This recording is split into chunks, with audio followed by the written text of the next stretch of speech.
Mga ka-sports, handa naman talaga ang isang Remy Martin para sa ating national team na Gilas Pilipinas. Isang Phil-Am guard na may NBL level quickness, may championship experience at may killer instinct sa clutch. Ang tanong ngayon, bakit parang SBP na lang ang hinihintay? At Coach Tim Cone, tatawagan niya na ba? Kung trip mo po ang ganitong content, paiwan ng follow at subscribe na din. Tara po, simulan na natin. Mga ka-sports, kung hilig ninyong bumili ng mga Gilas jersey, Gilas accessories at mga gamit na pang basketball habang nanonood po kayo sa aking mga videos, kindly check this basket on this lower part ng ating video at magpa-pop up yung ating mga items sa gilid. Mga legit po yung mga items dyan and see to it po na makabili po kayo ahead of time kasi meron po yung mga discounts and mga promos depende po sa seller. And also, kunting suporta din as a content creator po. Salamat!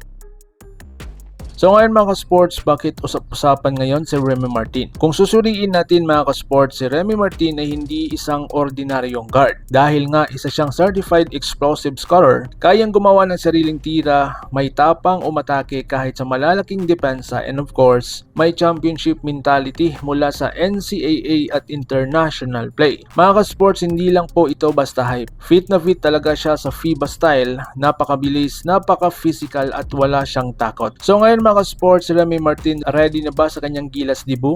Yan po ang malinaw ngayon. Ready na po si Remy Martin. Ang kulang na lang, formal na tawag mula sa ating samahan ng basketball ng Pilipinas. Mga ka-sports, sa dami ng injuries at absences sa Gilas pool, kailangan ng coach ng instant offense, energy off the bench, guard na hindi natitinag po sa pressure. At dito na po papasok si Remy Martin. So ngayon mga ka-sports, mas mabigat ang next FIBA window. Mga ka-sports, hindi biro ang susunod na FIBA window. Mas malalakas ang kalaban, mas physical ang laban, mas konti ang margin for error. Kung gusto nating protektahan ang Gilas record, kailangan natin ng mas mabilis, mas agresibo, mas fearless na guards. At isa sa solusyon dyan, walang iba si Remy Martin. So ngayon mga sports, ipapalit ba siya kay Carl Tamayo? Real talk po tayo ha.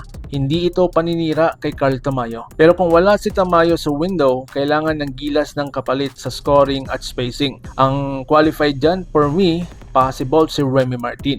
Dahil nga kaya niyang pumuntos agad, kayang mag-create ng offense, hindi kailangan ng mahabang adjustment period. Hindi direct replacement, pero functional replacement sa sistema ni Coach Tim Cone. So ngayon mga sports, bagay ba siya sa system ni Coach Tim Cone? Kung kilala natin si Coach Tim Cone, mahilig talaga siya sa discipline guards, high IQ players at napakabilis magdesisyon. At dito lalong bumabagay si Remy Martin. Hindi siya ball hog, hindi siya pabida, team first player na kayang umangat kapag kailangan. So ngayon mga sports, ano ang pwede niyang iambag sa ating national team? Sa actual game, ito na ang dala ni Remy Martin. Isa siyang certified instant scoring, fast break threat, energy changer, clutch option sa crunch time. Isang player na kayang magpabago ng momentum. So ngayon mga sports, ang tanong ko sa inyo ngayon, tatawag na ba kaya ang SBP sa kanya? Oras na ba para sa Remy Martin era sa ating national team? Coach Tim Cone, tawagan mo na.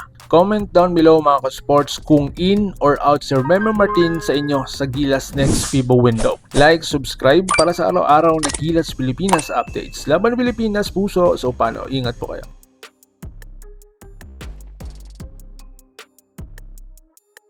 Mga ka-sports, kung hilig ninyong bumili ng mga Gilas jersey, Gilas accessories at mga gamit na pang basketball habang nanonood po kayo sa aking mga videos, kindly check this basket on this lower part ng ating video at magpa-pop up yung ating mga items sa gilid. Mga legit po yung mga items dyan and see to it po na makabili po kayo ahead of time kasi meron po yung mga discounts and mga promos depende po sa seller. And also, kunting suporta din as a content creator po. Salamat!